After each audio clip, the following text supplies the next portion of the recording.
अगर आप प्रेग्नेंट हैं या आपने रिसेंटली अपना फर्स्ट बेबी डिलीवर किया है तो ये वीडियो आपके लिए है। अब मैं इन बातों के बारे में सोचती हूँ तो मुझे फील होता है कि अगर ये मुझे शुरू में पता होती तो मेरा अपने बच्चे के साथ पहला साल कितना ईजी गुजरता। इस वीडियो को मैंने मुख्तलिफ सेक्शंस में डिवाइड किया है, जैसे डायपर रिलेटेड टिप्स, कपड़ों से रिलेटेड टिप्स, बाथिंग से, फीडिंग से।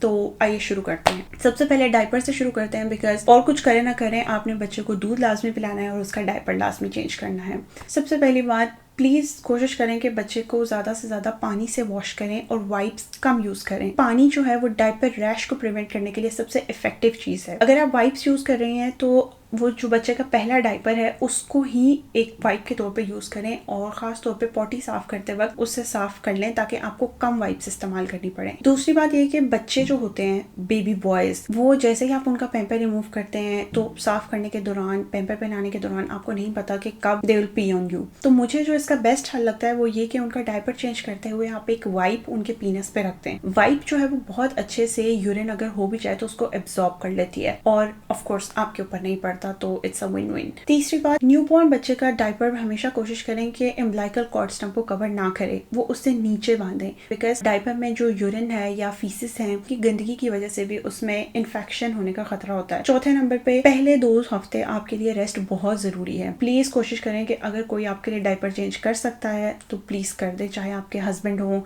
कोई नानी दादी कोई भी हो, कर सकें तो प्लीज़ उन्हें करने दें। और बाद में जब आप खुद करना शुरू करें तो एक अच्छा सा डायपर कैडी या एटलीस्ट बास्केट जिसमें आपने पैम्पर्स, वॉश क्लोथ्स, टॉवल, कोई अच्छा सा मैट वगैरह वो रखा हो ताकि आपको एक एक चीज़ ढूंढने इधर उधर ना जाना पड़े, बिकॉज उस कंडीशन में आपकी बॉडी ऑलरेडी रिकवर कर रही है। तो एक काम जो आपने दिन में लिटरली 5 से 10 मरतबा करना है, उसके लिए इतनी भाग दौड़ करना आपकी सेहत के लिए अच्छा नहीं है। एक और बात ये कि अगर हो सके तो प्लीज़ एक अच्छा वाइपेबल मैट ज़रूर खरीदें। वाइपेबल मैट पे अगर बच्चे ने पेशाब या पॉटी कर दिया है तो आप आराम से वाइप से ही उसे रिमूव कर सकते हैं और आपको पूरा का पूरा मैट का कवर या मैट को धोने की ज़रूरत नहीं है। लेकिन अगर आप मैट में इन्वेस्ट नहीं करना चाहते हैं तो एक वाटर प्रूफ मैट्रेस कवर ले लें। जिस भी जगह पे आप बच्चे का पैम्पर चेंज करते हैं, जो कि नॉर्मली मेरे लिए बेड पे था, तो वो बिछा लें ताकि जब भी कोई एक्सीडेंट हो तो आपको सारी की सारी बेडिंग ना धोनी पड़े, बल्कि सिर्फ ऊपर वाली लेयर ही आप धोएं और काम चल जाए। डायपर रैश को प्रिवेंट करने के लिए एक टिप ये है कि बच्चे को रात को जो उसका नॉर्मल डायपर साइज है उससे एक साइज अप में पहना दें। एक बड़े डायपर की एब्जॉर्बेंसी अच्छी होती है, इससे लीक होने के या ब्लो आउट के चांसेस बहुत कम हो जाते हैं। डायपर रैश अगर बच्चे को हो जाए तो प्लीज उसके लिए मार्केट में ऑलरेडी अवेलेबल कोई भी नई क्रीम खरीदने से पहले घर में मौजूद कोकोनट ऑयल बच्चे के लगाने की कोशिश करें। 2 से 3 दिन में कोकोनट ऑयल अपनी नेचुरल हीलिंग प्रॉपर्टीज की वजह से रैश को बहुत हद तक कम कर देता है। और हो सके तो प्लीज बच्चे को थोड़ी देर डायपर फ्री भी रखें। बच्चे का दूसरा अहम काम होता है दूध पीना। तो वैसे तो ब्रेस्ट फीडिंग से मुतालिक एक पूरी प्लेलिस्ट है जिसका लिंक मैं डिस्क्रिप्शन में दे दूंगी और अगर आप वो देखना चाहें तो ज़रूर देखें। लेकिन कुछ जनरल टिप्स, पहली बात ये कि बच्चे के फीडिंग क्यूज का ध्यान रखें, बिकॉज जब आपको अर्ली फीडिंग क्यूज पता होंगे तो आप बच्चे को उस वक्त से पहले दूध पिलाना शुरू कर देंगी जब वो दूध के लिए रोना है। फीडिंग क्यूज क्या होते हैं कि बच्चे को जब भूख लगती है तो वो शुरू में सबसे पहले अपने हाथ जो है वो मुंह की तरफ लेके जाना, हाथों को, उंगलियों को सक करने की कोशिश करता है, अपना सर ऐसे से हेड बॉब्स जिसे कहते हैं या जिस मोड़ने की, सर मोड़ने की कोशिश करेगा कि जैसे ब्रेस्ट या बॉटल को ढूंढ रहा है। ये जब आपको नजर आए तो अगर आप उसी वक्त फीड करा लें तो you don't always have to end up with the crying baby. और एक रोते हुए बच्चे को जब आप दूध पिलाते हैं तो अक्सर लैच सही से स्टैब्लिश नहीं हो पाता, बच्चा एयर ज़्यादा स्वॉलो कर लेता है, उसको गैस हो सकती है, इसलिए फीडिंग क्यूज का ध्यान रखें। दूसरी बात यह कि बच्चे को बर्प कराना बहुत ज़रूरी है। तो बर्प कराने के मुख्तलिफ तरीके हैं। आप उसे सीधा बिठा के बर्प करा सकते हैं, कंधे पे रख के बर्प करा सकते हैं, अपनी गोद में बिठा के बर्प करा सकते हैं। तो बर्प कराने के मुख्तलिफ तरीकों से अपने आप को फेमिलियर रखें। तीसरे नंबर पे ये कि जब बच्चे को दूध पिला रहे हो तो प्लीज उस टाइम आप भी कंफर्टेबल होकर बैठ से, बच्चे के ऊपर हंच ओवर ना हो और अगर हो सके तो एक अच्छे ब्रेस्ट फीडिंग पिलो में इन्वेस्ट करें, इवन अगर आपने बॉटल फीड भी करना हो, ताकि बच्चे का जिस्म उस पे हो और आपको ही बच्चे का सारा वजन ना उठाना पड़े। चौथे नंबर पे ये कि बच्चे को दूध पिलाने के मामले में कभी भी स्केड्यूल्स को लेके उनकी टेंशन ना करें कि 2 घंटे हो गए इसने दूध नहीं पिया या अब इसको दूध पिलाना है या अभी तो दूध पिलाया था तो अब तो 2 घंटे बाद दूध पिलाना है। हमेशा फीड ऑन डिमांड करने की कोशिश करें कि जिस वक्त बच्चा दूध मांग रहा है उसे दूध दिया जाए, खास तौर पे पहले 2 महीने के दौरान। और ये कि अगर बच्चा सो रहा है तो बेशक उसे 3 घंटे हो गए हैं, 4 घंटे हो गए हैं, तो आपको उसे उठा के दूध पिलाने की जरूरत नहीं है। एज लॉन्ग एज बच्चा हेल्दी है, एक्टिव है, उसका वेट गेन ठीक हो रहा है, तो जब उसे भूख लगेगी तो वो खुद उठ के दूध मांगेगा। खासतौर पर रात में अगर वो थोड़ा लंबा सो रहा है तो सोने दीजिए। इस चीज की टेंशन लेने की जरूरत नहीं है कि 3 घंटे हो गए इसने दूध नहीं पिया तो ये भूखा ना हो। जब वो भूखा होगा तो वो रो के आपको बता देगा। एक बॉटल फीडिंग से मुतालिक टिप ये कि बच्चे को कभी भी सीधा लिटा के प्लीज बॉटल फीड ना करें, बल्कि ब्रेस्ट फीडिंग वाली पोजीशन में ही कोशिश करें। यानी कि या तो आपने बच्चे को करवट पे लिटाया हो या फिर उसका सर जो है वो किसी तकिए से या खुद अपनी कमर से पूरा ऊंचा करके रखा हो, तो बच्चा बिल्कुल सीधा लेट के पी रहा है, ये बच्चे के लिए अच्छा नहीं है। और आखिरी बात ये कि अगर आप फार्मूला यूज कर रही हैं तो मैंने बहुत कॉमनली देखा है कि निपल की टिप पे उंगली रख के ऐसे फार्मूला शेक करने की कोशिश करती थी। इससे बहुत ज्यादा बबल्स पैदा होते हैं जिनकी वजह से बच्चे को गैस की शिकायत हो सकती है। हमेशा चम्मच से उसे स्टर करने की कोशिश करें ताकि कम से कम बबल्स हों।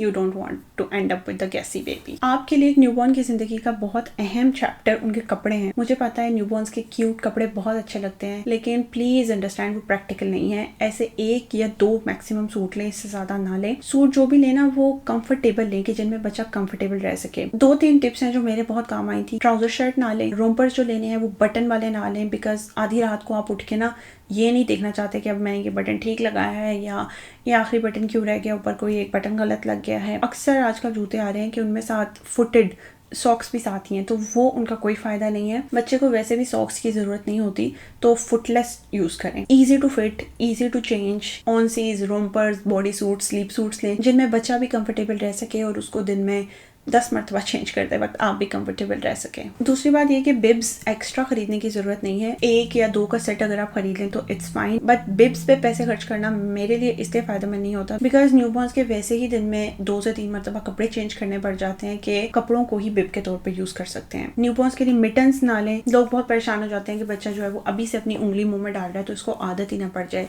खुदा के बंदो, खुदा का खौफ करो यार। वो बच्चा जो है उसका नॉर्मल रिफ्लेक्स है सकिंग, ये बल्कि उसके लिए अच्छा भी है कि इससे वो उसको चीजें मुंह पे लाने की आदत हो रही है, माउथिंग कर रहा है, ओरल सेंसरी एक्सप्लोरेशन हो रही है। तो बच्चे को ना तो इसलिए मिटन्स पहनाने की जरूरत है कि ये बार बार अपनी उंगलियां मुंह में डालता है, ना इसलिए कि इसके नाखून जो है वो बार बार बड़े हो जाते हैं तो वो अपने चेहरे पे नाखून के निशान मार लेता है। नाखून जो है वो काट लें हफ्ते में 1 मरतबा या 2 हफ्ते में 1 मरतबा, बिकॉज न्यूबॉर्न्स के नाखून बहुत जल्दी बड़े होते हैं, तो बच्चा जब सो रहा हो तो आराम से नाखून कट जाते हैं। दूध पीने, पैम्पर चेंज करने के अलावा बच्चे की जिंदगी का अगला अहम पर्सपेक्टिव है सोना। तो एज अ न्यू मदर आपको बहुत हेल्प करेगा अगर आपको बच्चे के सोने के पैटर्न्स पता हो। बच्चे जो है वो बिल्कुल शांति से सुकून से नहीं सोते हैं, बल्कि नींद में ही अक्सर बहुत आवाजें निकालते हैं, बाजू का हल्के से रोना भी शुरू कर देते हैं, तो इट्स टोटली नॉर्मल। उनकी वेक विंडोज का ध्यान रखें एज वाइज, ताकि आप इस बात की टेंशन ना लें कि ये तो अभी उठा था, आधा घंटा भी नहीं जागा और फिर से सो गया। एक न्यू बॉर्न जो है वो कम से कम 16 से 18 घंटे सोता है 24 घंटों में, मतलब सिर्फ 4 घंटे उसने जागना है, तो